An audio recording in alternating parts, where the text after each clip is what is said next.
Hi, welcome to lessonswithtroy.com. I'm Troy Brenningmeyer. Well, this is going to be volume number 3 for my lessons for the Hudson 6-string E9 pedal steel guitar made by Jimmy Hudson.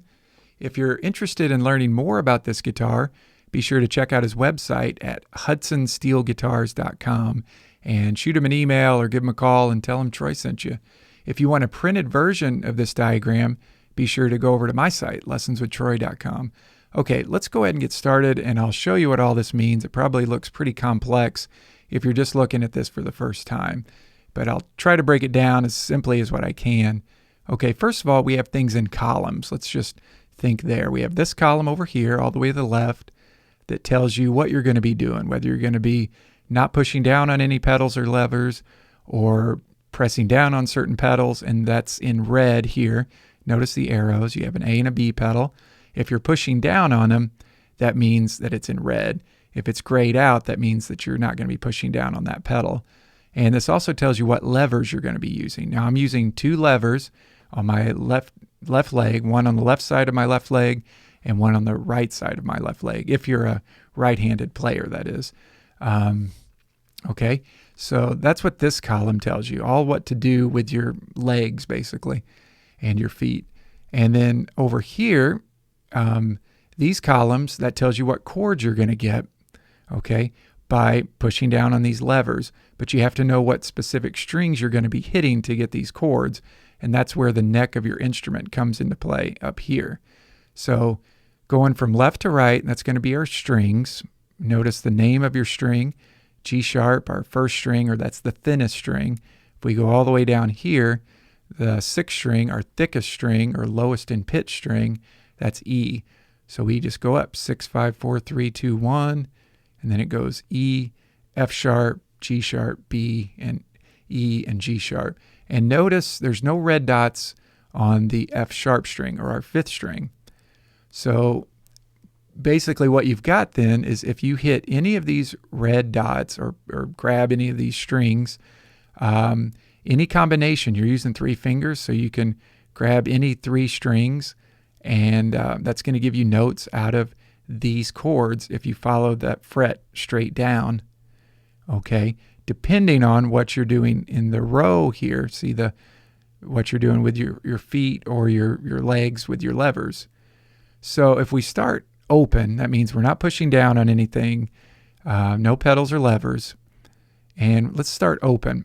Now this is kind of a review from what we did in the last lesson, but if you grab any of these strings with the red dots on them and you play open, that gives you this chord, an E major chord. And so what I've got here as far as the chords go is I've got the key of C written. Now why do I have the key of C written? Why did I choose that key? Well, that's because there's no sharps or flats in it. So that's what's in black. In red, that's going to be in between the whole steps there, like from F to G. If you move F up 1 fret, that gives you an F sharp. If you move G back 1 fret, that gives you a G flat. So that's what's in red here. So depending on whether you're moving it up a half step or back a half step, that's what is going to be in red. So pretty simple. You just follow your fret down, and then I have little red, vertical lines that kind of keep you straight with the fret. And the 3 kinds of chords we're going to be working with in this lesson are going to be major chords, that's your happy sounding chords, minor chords, so we'll get into some minor chords, and what's called dominant 7th chords. Okay, so if we go down here to our 2nd row and we push down our A and our B pedals, but no levers yet, that's going to give us these chords linked up with these frets. So notice, let's start on the 3rd fret. Notice that's a G chord, right, if you play open. Well, if you push down your A and your B pedals and you play the exact same thing on your 3rd fret, notice how that gives you a C chord. Okay, if we keep going down, and now we add a pedal, and we take our left knee lever and push it, so left knee lever left. So on our left side of our leg, we're pushing that to the left, and notice in red here, we're pushing our A pedal down with our left foot. Okay, we're not doing anything with the B pedal. That's why it's grayed out there. If you do this here with your levers and your pedals, that gives you an E major chord. So keeping that in mind, notice how, let's go back to our G chord. Notice how that's on the 3rd fret. Well, if we go to the 6th fret and we do this A pedal and then push our left knee lever left, that gives us another type of a G chord. It's what's called an inversion of this G.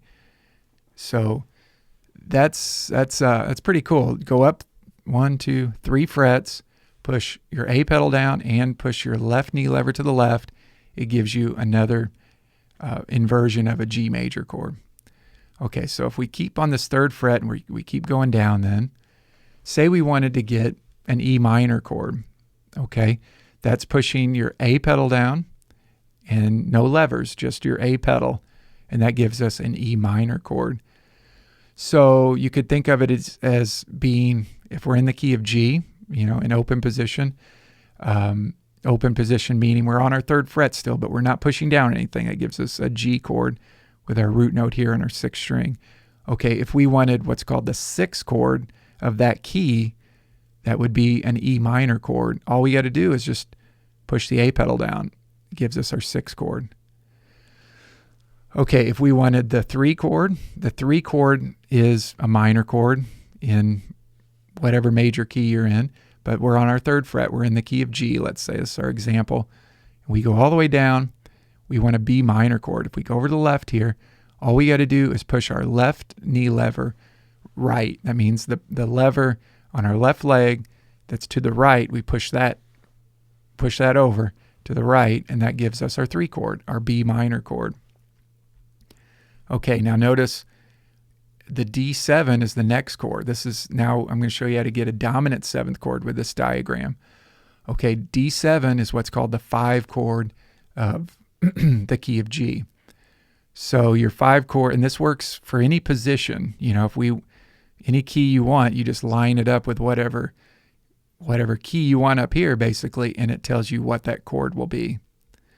Okay, so D7, the 5 chord in the key of G, we push. Notice the B pedal is highlighted, so we're pushing our B pedal down, and we're pushing our left knee lever to the right. So fairly simple here. Just keep in mind this column over here all the way to the left, and just follow the fret down, and that tells you what the chord is that you're going to be getting. Now, in some of these, like notice the minor chords, I don't have, like, see how nothing is there? That's because I just ran out of room, and it would look way too busy for me to put in F sharp minor or G sharp minor. I would just run out of room there. But keep in mind that in between like F and G minor, that would either be an F sharp minor or a G flat minor. Same thing in between any of these chords. If you move the chord up 1 fret, that's moving it this way, that sharps it. Or if you move it down 1 fret, that flattens it. So for example, this G minor here, if we move that up 1 fret, that would be a G sharp minor. Okay, A minor back 1 fret is an A flat minor.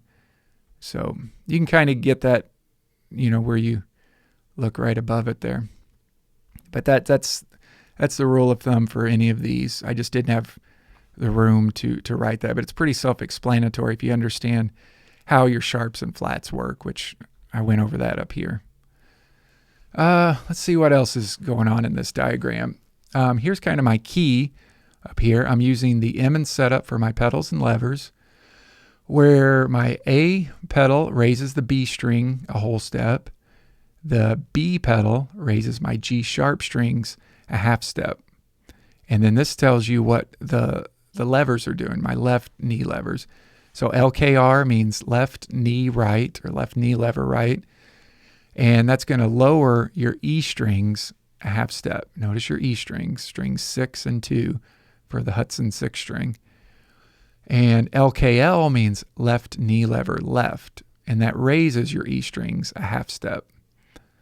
So if you think about that, let's say in the key of E, raising it a half step, it makes it an F. That would be LKL, raising it. And lowering it a half step, that would be an E flat or a D sharp, if you understand how your sharps and flats work. If you look down here, right, lowering it a half step is E flat or D sharp. And just a little vocabulary term, that's what's called inharmonic tones. It means that they sound the same, but they're spelled differently. Inharmonic tones, either D sharp or E flat. Same exact note, it's just spelled differently, but it sounds exactly the same. Let's see. Anything else? Keep in mind that from 0 to 12 and 12 all the way up to 24, that's going to be the same thing. Notice E, F, notice the order. And then when you go to 12, it's just the same thing, just up a octave. I think that's it for this. These are your frets going from left to right, the fret numbers. And I didn't put the red dots on the sharps or flats just to kind of simplify the neck for you a little bit, but it's the same strings you're grabbing for those sharps or flats too.